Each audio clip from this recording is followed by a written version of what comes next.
গরমের দুপুরে এরকম যদি একটা পটল এবং রুই মাছের লাল লাল ঝোল ঝোল তরকারি থাকে তাহলে তো কোনো কথাই নেই। Hello everyone, welcome back to my channel. অনেকদিন পরে একটা রেসিপি শেয়ার করতে চলে এসেছি। যেহেতু এখন গরম, আর গরমের সময় দুপুরে এরকম আলু এবং পটল রুই মাছ দিয়ে টমেটো দিয়ে যদি এরকম লাল লাল ঝোলের তরকারি হয় তাহলে তো জাস্ট জমে যাওয়ার মতো। গরম ভাতের সাথে একদম অন্যরকম একটা স্বাদ। আজকে খুবই মজাদার এবং সুস্বাদু রেসিপি। এখানে আমি রুই মাছ দিয়ে এবং আলু পটল দিয়ে একটা সুন্দর রেসিপি শেয়ার করব। তো তার জন্য এখানে আমি কয়েক পিস রুই মাছ নিয়েছি, সেগুলো ধুয়ে নিয়েছি। তারপর নিয়েছি আলু পটল, এগুলো আমি কেটে ধুয়ে পরিষ্কার করে নিয়েছি। এবার হচ্ছে এগুলো ভেজে নেওয়ার পালা। আমি একটু অন্যভাবে আপনাদের সাথে আজকে এই রেসিপিটি শেয়ার করব। এটা সম্পূর্ণ আমি ভেজেই রান্না করব। তো এই তো আমি হচ্ছে মাছ এবং আলু পটল ভাজার জন্য আমি এখানে হলুদ লবণ মরিচ গুঁড়া পরিমাণ মতো দিয়ে দিয়েছি। এবার হচ্ছে ভেজে নেওয়ার পালা। হাত দিয়ে মেখে জেকে দেন হচ্ছে আমি পরিমাণ মতো তাওয়া বসিয়ে তেল দিয়ে মাছটা সুন্দর করে ভেজে নিয়েছি। মাছটা ভেজে নেওয়ার পরে এখন আলু এবং পটল একসাথে ভেজে নিব। আর এগুলো তরকারিটা এত মজাদার, মানে বলার মতো না। যারা খান নাই অবশ্যই এই রেসিপিটা একবার হলেও রান্না করে দেখতে পারেন। দুপুরে গরম ভাতের সাথে জাস্ট জমে যাবে। তারপরে এই তো আলু এবং পটল একসাথে আমি ভেজে নিচ্ছি। মাছের যে অবশিষ্ট তেল ছিল সেই তেল দিয়ে এখন এগুলো ভেজে নিব। আর এটা ভেজে রান্না করলে বেশি টেস্ট আসে। আর আপনারা চাইলে নাও ভাজতে পারেন আলু পটল, শুধু জাস্ট মাছটা ভেজে নিলেই হবে।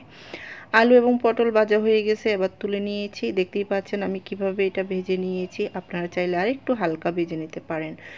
সব ভাজাভাজির কাজ শেষ, এখন হচ্ছে রান্না পালা। রান্না করার জন্য শুরুতে পাতিল বসিয়ে পরিমাণ মতো তেল দিয়েছি। এবার পেঁয়াজ কাঁচামরিচ টমেটো যেগুলো আমি আগে থেকে কেটে রেখেছিলাম সেগুলো দিয়ে দিলাম। দিয়ে এবার হচ্ছে আমি এগুলা ভালোভাবে ভেজে নিব। ভেজে নেওয়ার পরে আমি স্বাদ মতো লবণ দিয়ে দিব। আমি সবসময় এভাবে রান্না করি। আপনারা যারা আমার ভিডিও দেখেন তারা অবশ্যই জানবেন যে আমি কিভাবে রান্না করি সব সময়। তো এই তো এখানে হচ্ছে আমি আদা বাটা রসুন বাটা জিরা গুঁড়া এগুলো দিয়ে দিয়েছি পরিমাণ মতো, 1 টেবিল চামচ পরিমাণ করে। এবার হচ্ছে আমি নেড়ে চেড়ে এ পর্যায়ে হলুদ গুঁড়া মরিচ গুঁড়া পরিমাণ মতো দিয়ে দিব। ঝাল যে যেমন পছন্দ করেন সেই অনুযায়ী মরিচ ব্যবহার করবেন। যারা আমার ফেসবুক পেজ থেকে এই ভিডিওটি দেখবেন অবশ্যই আমার পেজে ফলো দিয়ে পাশেই থাকবেন। আর যারা ইউটিউব চ্যানেল থেকে দেখবেন তারা অবশ্যই সাবস্ক্রাইব করে অল নোটিফিকেশনটি অন করে দিবেন। দেখতেই পাচ্ছেন আমি হলুদ মরিচ গুঁড়া পরিমাণ মতো দিয়ে দিয়েছি। এবার আমি সুন্দর করে এটাকে ভেজে পরিমাণ মতো পানি দিয়ে দিব মশলাটা কষানোর জন্য। মশলা যত বেশি কষানো হবে রান্নার স্বাদ কালার দ্বিগুণ বেড়ে যায়। এই তো মশলা কষানোর জন্য পানি দিয়ে দিয়েছি, ঢাকনা দিয়ে দিলাম, মশলাটা সুন্দর করে কষিয়ে নিয়েছি। এবার আমি এই পর্যায়ে আলু এবং পটল ভেজে রাখা এবং মাছ সব কিছু একসাথে দিয়ে দিব। দিয়ে এ পর্যায়ে আমি নেড়ে ছেড়ে এই মশলার মধ্যে সুন্দর করে এগুলো কষিয়ে নিব।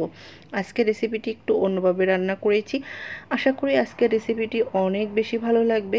যদি ভালো লাগে কমেন্টস করে জানাবেন যে আজকের রেসিপিটি কেমন লেগেছে। তো এই তো মাছ এবং আমি পটল আলু সব কিছু ঢাকনা দিয়ে 5 থেকে 6 মিনিট সুন্দর করে কষিয়ে নিয়েছি। এই পর্যায়ে এখন আমি পরিমাণ মতো পানি দিয়ে দিব।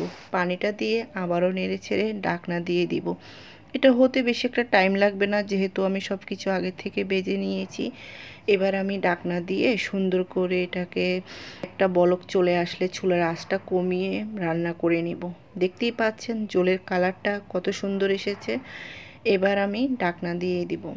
আমার কাছে এই ধরনের রেসিপিগুলো এত বেশি ভালো লাগে, জাস্ট দুপুরে গরম ভাতের সাথে জমে যায়। যেহেতু গরমকাল, গরমের সময় এই ধরনের রেসিপিগুলো অনেক ভালো লাগে। এই তো দেখতেই পাচ্ছেন তরকারিটা হয়ে গেছে। এবার আমি নামানোর আগে কিছুটা ধনিয়া পাতা কুচিয়ে দিয়ে দিচ্ছি। ধনিয়া পাতা দিয়ে আবারও ঢাকনা দিয়ে 2-3 মিনিট চুলার উপরে রেখে দিব।